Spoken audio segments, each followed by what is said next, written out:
So currently we're sitting in the Knights Pub that back in the 1930s was the swimming pool area for the original residents.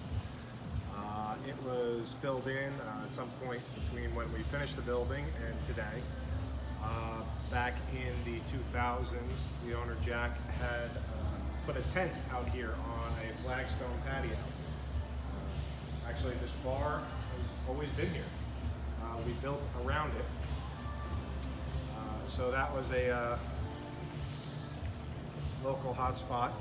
And then in 2013, Jack approached us to turn this, 2012, turn this into a year-round facility.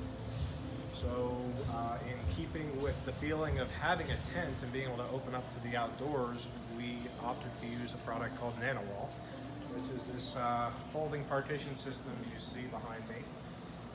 And opens up on all three sides of the building.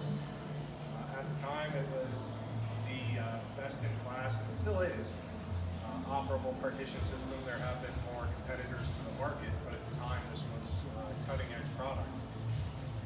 And has held up remarkably well in the 7 years it's been here so far. Still opens up nicely.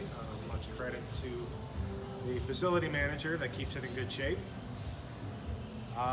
So it was really exciting to actually use a product like this on a project. It is a premium, but the effect is outstanding.